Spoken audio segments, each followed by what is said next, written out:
What's going on, everybody? I'm Cigar Show Tim, and you're watching another episode of Tobacco Talk, where I review a cigar and then I give you my thoughts on it. Flavor, draw, construction, burn, everything you want to know about that cigar, but it's from my pal's perspective, and then I rate it as to whether I think it's noteworthy or not. So the cigar for this week comes from Crowned Heads. I love what Crowned Heads puts out. This is this year's special release. Like it says in the title, you already know what it is. I reviewed last year's, but I have not jumped into this year's yet. And well, this year's almost over, so I better smoke it. In case you have not seen the band for this year and didn't read the title and just have no clue what's going on here and you stumbled across my channel, one, welcome.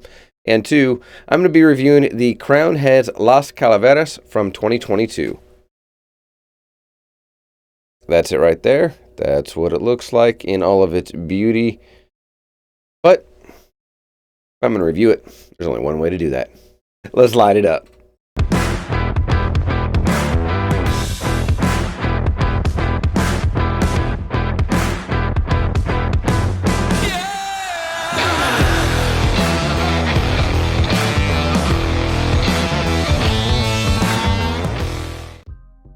Alright, I went with my straight cut like I usually do with my cigars, but let's get some cold draw notes on it.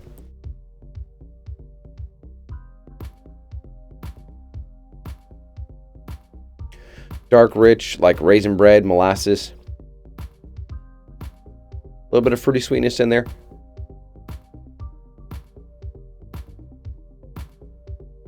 Oh, that cold draw is like some dark, rich, like molasses bread, pumpernickel kind of bread, like very like dark, thick molasses kind of note in there. Well, as soon as I take off the footband that says Crowned Heads,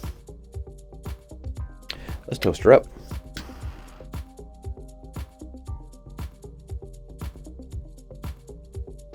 Okay, whoa. That one caught me. Upon initial light up, there was just like this wave of flavor, and it's changing a ton right now. So initially I got like coffee, espresso, and then it quickly went to like a dark wood, and now there's like a really sweet note in there with the woodiness. It changed quickly. A little bit of white pepper in the back of the throat. I'm gonna try this again.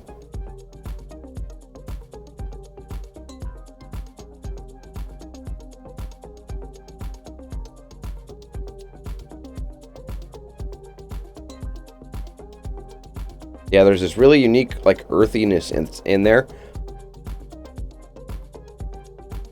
The chocolate, I can't quite put my finger on that earthiness, but it'll come to me, and if not, it never does. So I'm going to jump in the first third.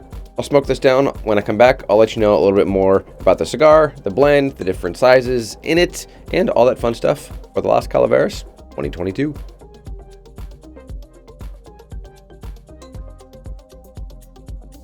Okay, let me show you where the burn is at the end of the first third in this cigar. Coming right here. You can see the burn right there. It's pretty straight. Got a wave to it right there. Right there is where it waves. But overall, the rest of it is burning pretty well. It was a lot straighter, to be honest with you, when the ash first fell off. At about probably an 1.5 inch mark or so. Fell off completely on its own. And the construction's been really good so far. So, flavor notes in the first third. This took me for a wild ride. So, at the end of the initial light up, when I said there's this note in there that I could not figure out, as soon as I turned off the camera and, took one more long pull off of the cigar, nice long draw on it, and sat there and retrohaled and everything, go with me on this one. It was like the smell of like a pencil sharpener, with the wood shavings in there. It was like a wood shaving or a pencil wood shaving kind of note in there. So just a really unique woodiness. And I guess sort of like a metallic kind of note in there as well. But it wasn't off-putting by any means. And so in the first third, as the flavors continued on, the earthiness was there. It has fallen back, and it's still much more of like a woody with some savory notes in there. There's a little bit of creaminess in there, not a whole lot, But right here at the end of the first, going into the second, third, there's a nice toasted nuttiness that's coming through.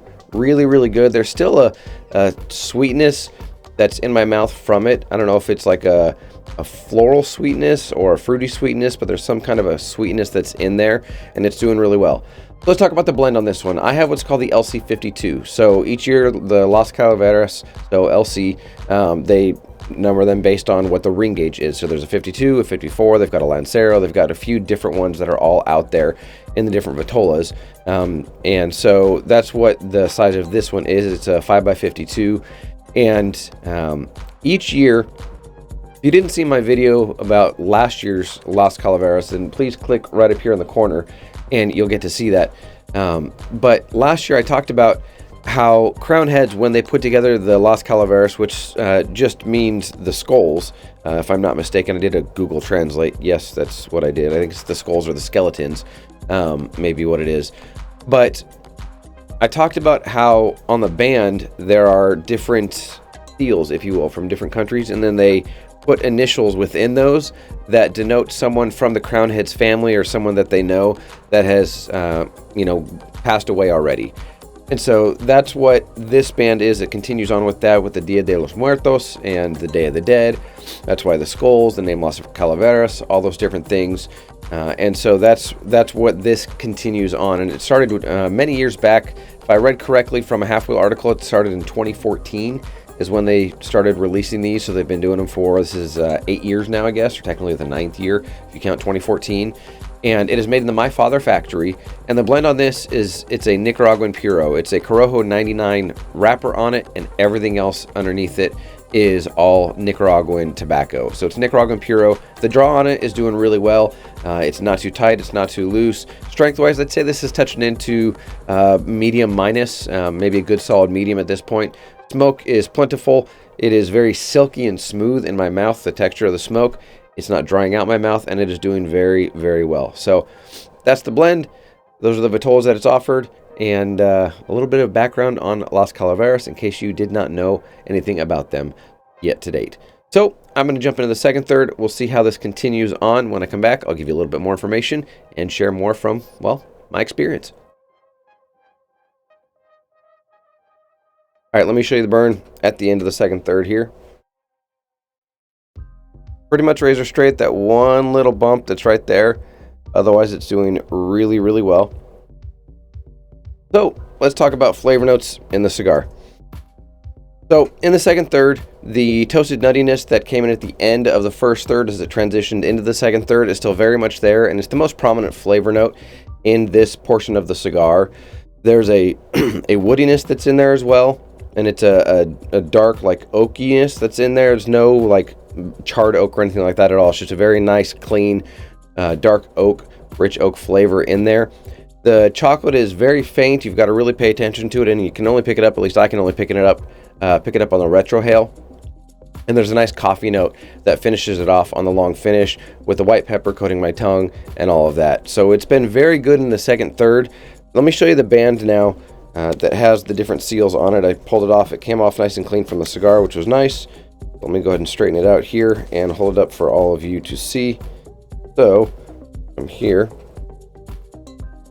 you can see the band there. You can see the different seals, the 4 seals that are on it that make up the band. Beautiful color in this year. Last year, the circle in the center that says Las Calaveras was sort of like a yellowish color. This year, it's much more of like a pale blue, like a sky baby blue kind of a color to it. Really well done, really pretty, stands out very nicely.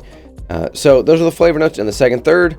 That's where the burn is. That's how it's doing. Again, it's building up with the strength. It's getting close to full. My guess is it's probably going to be a full strength cigar by the end here, but I'm going to jump into it. And when I come back at the end of the cigar, I will let you know whether I think it's noteworthy or not, give you any changes in the flavor notes. But until then, I'm going to enjoy the rest of this cigar. All right, let's wrap up this review. Here's the burn at the end of the cigar here. You can see just a little bit of a bump right there. Everything else is pretty much straight. So ending well. Got to tell you, final third ramps up when it comes to the pepper notes. When you retrohale, there's definitely some spice in there. Not spicery level, but it's definitely got some good spice in there. And the flavor profile has adjusted. The pepper note that was coating my tongue in the last segment, in the second third, is definitely more prominent around my entire mouth now. The tip of my tongue has got quite a bit of like a black pepper spice to it. The back of my throat, as well as quite a bit of that black pepper. And there's still the woodiness that's in there. The toasted nuttiness has completely disappeared and gone away. And it's much more of like an earthy, like just strong, like sweet earthiness that's in there. That is really unique. And I don't remember picking up this flavor note in any cigar recently whatsoever, especially this year. And it's been very good and very interesting. So it's progressed quite well from the first third to the second third to the final third, and taken me on a pretty unique ride throughout the entire cigar. The draw on it did loosen up just a little bit in the final third, but nothing that's too crazy whatsoever in terms of, you know, just being way too loose. But the strength on this, I would put this at a full now. It was at a medium plus, maybe getting to full. I would say it's definitely at a full strength now with the cigar, especially with the spice, the pepper notes, and all of the stronger flavor notes that I'm picking up. The strength of the cigar itself has picked up as well. If you're a newer cigar enthusiast, this may be one that you need to work your way up to strength-wise, but it's your own journey, so you make that determination on your own. But it's been very good, and it's gotten stronger throughout the end of the cigar. So, bottom line, do I think this is nub-worthy or not? I do think this is nub-worthy. That toasted nutty note in the middle was very, very good. The way it finished off, even though it ramped up with strength, it didn't ramp up until, you know, later on, pretty much the end of the cigar. And so that was good for me, because I'm not one that enjoys a ton of pepper spice or anything like that in a cigar. I enjoy some pepper spice, and with Nicaraguan tobacco, that's traditionally what you get quite a bit of. But there's still that unique sort of, I'm going to call it a floral note that's in there on the finish, that is really an interesting balance with all the other flavor notes. So very complex cigar. I do think it's nub-worthy. If you have not checked out this year's Las Calaveras by the Crowned Heads or by Crowned Heads, then you absolutely need to do that. I would highly recommend it. But those are my thoughts on the cigar. If you've had this cigar before, please put some notes down below in the comments. Put your thoughts, you know, did you like it? Did you not like it? Which one did you like better? Last year's Las Calaveras, I did say was nub-worthy. It was a good cigar. It had very different flavor notes and profile than this one, but this year's is very good. So I would highly encourage you to go out, look for it in your local brick and mortars. It's been out for a couple months now, if I'm not mistaken, maybe a little bit longer, but go and check it out. This came from BL Luxuries in one of my recent boxes, and I wanted to smoke it, check it out, and share it with all of you. So there you go. That's my thought, and that's my review on the 2022 Las Calaveras by Crowned Heads. Leave some comments. I'd love to continue the conversation there, but that's going to do it for this edition of Tobacco Talk. Enjoy your cigar journey. I'm Cigar Show Tim. As always, I'll see ya.